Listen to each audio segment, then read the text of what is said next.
படத்துடைய 3வது பாடல். ஆனா 3 பாட்டு ஆல்ரெடி பண்ணி தூக்கி போட்டு 4வது பாட்டா தான் வந்துச்சு.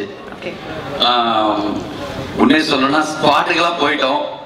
ஒரு சாங் உண்மையை சொல்லிடுது நல்ல உண்மைதான் அது. பாட்டுக்கெல்லாம் போயிட்டு ஒரு சாங் 3 தடவை மாத்தியாச்சு. 3வது சாங் வந்து கம்போசிங் முடிச்சு லிரிக்கெல்லாம் வேற ஒரு லிரிக் எழுதி அது ஸ்பாட்டுக்கு போய் அப்படி கேட்டு போயிட்டே இருக்கப்ப எனக்கு என்னமோ ரைட் சைன் கிடைக்கவே இல்லை. அந்த சாங் கோவால தான் ஷூட் பண்றதுக்காக போனோம். சம்பத் சார் எல்லாமே போன் பண்ணி என்ன எல்லாம் கிளம்பலாமா, எல்லாம் கிளம்பிட்டு இருக்காங்க அப்படி சொல்லி ரொம்ப பதட்டமா இருக்கு. நாளைக்கு காலையில ஷூட்டிங்க, இந்த சாங் ஷூட் பண்ண போறோமா, இது கரெக்டா இருக்குமான்னு பயமா இருந்துச்சு. சந்தோஷ் சாரும் கார்ல போறப்பே சும்மா பார்த்தேன், போட்டு கேட்டு என்ன ரியாக்ஷன் வருதுன்னு.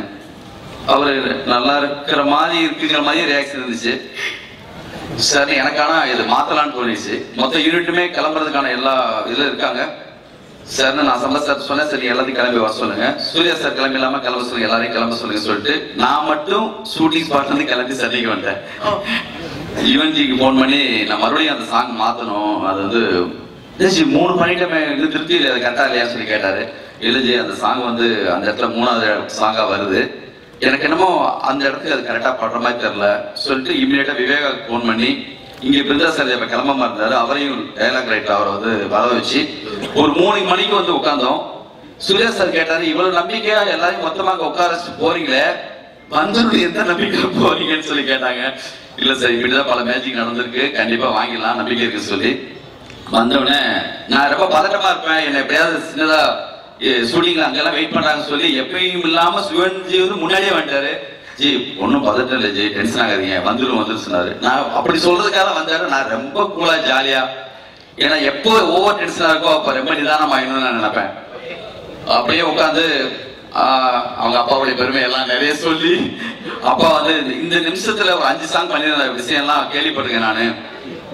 ஸ்பாட்ல இருப்பாங்களா, இங்க இருந்து அவர் வந்து ரெக்கார்ட் பண்ணி டேப் ரிகார்ட்ல போட்டெல்லாம் அங்க ரெக்கார்ட் பண்ணி ஷூட்டிங்ல எடுப்பாங்களாமே சொல்லி எல்லாம் அதை பத்தி ஒரு சின்ன மூடு கிரியேட் பண்ணி விவேகம் வந்தாரு. உட்கார்ந்த ஒரு 15-20 நிமிஷம் ஒரு பாட்டு வந்துச்சு, அதுக்கப்புறம் ஒரு பாட்டு வந்துச்சு.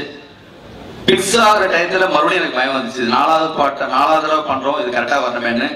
ஒரு 7 மணிக்கு வாக்கல மறுபடியும் இது வேணாம் இன்னொன்னு பண்ணலாமா.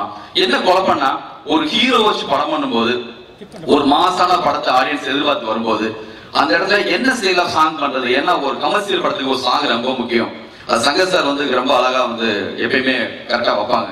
ஏன்னா ஒரு சாங் தப்பா இருந்துச்சுன்னா அந்த படம் பின்னோக்கி அப்படி போயிடும், மறுபடியும் தூக்கி நிறுத்துறது கஷ்டம். அந்த டெம்போவோட இன்னொன்னு சொல்லணும்னா ஒரு சாங்கிறது ஒரு படத்துடைய இன்னொரு ரீ ரெக்கார்டிங் மாதிரி தான். அந்த இடத்துக்கு என்ன ரீ ரெக்கார்டிங் வரப்போகுது, அது பதிலாக ஆல்டர்னேட்டிவா லிரிக்ஸ் போறோம், அவ்வளவுதான் சார்னு அந்த நிமிஷம் உட்காந்து பண்ணது. இந்த சாங் வந்தோடனே பயங்கர ஹாப்பி ஆயிடுச்சு, சரிதான் கரெக்டான சாங் சொல்லிட்டு இம்மிடியேட்டா எழுதி கொடுத்தாரு விவேகம். உடனே அப்படிதான் அந்த மேஜிக் நடந்துச்சு. இதுக்கு முன்னாடி அவ்வளவு பெரிய கதை. சூப்பர். யுவன் ப்ளீஸ், இந்த மேஜிக் பத்தி வந்து லிங்கு சார் சொன்னாரு, உங்களுக்கு ஒரு பயங்கர பிரஷர் இருந்ததா?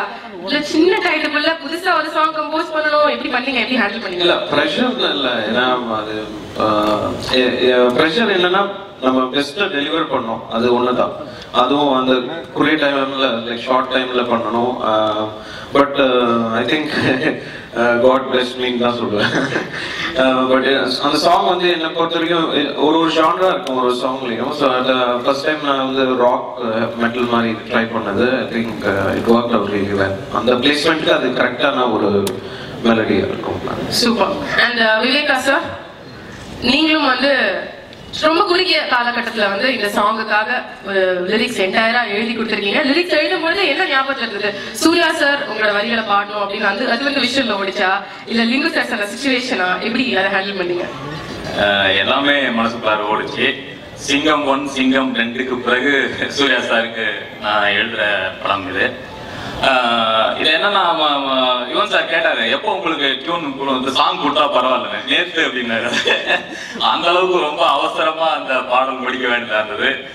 இரவு ஒரு 12 மணிக்கு பிறகு உட்காந்து அந்த பாடலை எழுதி கொண்டு வந்து கொடுத்தா ரொம்ப பிரமாதமா வந்தது. அதாவது யுவன் அவர்களுடைய இசையில பாத்தீங்கன்னா ஒரு ஒரு சாதாரண வார்த்தை கூட மிக வசீகரம் பெற்றதாக வருவதை நான் உணர்ந்திருக்கிறேன் இந்த பாடல் மூலமா.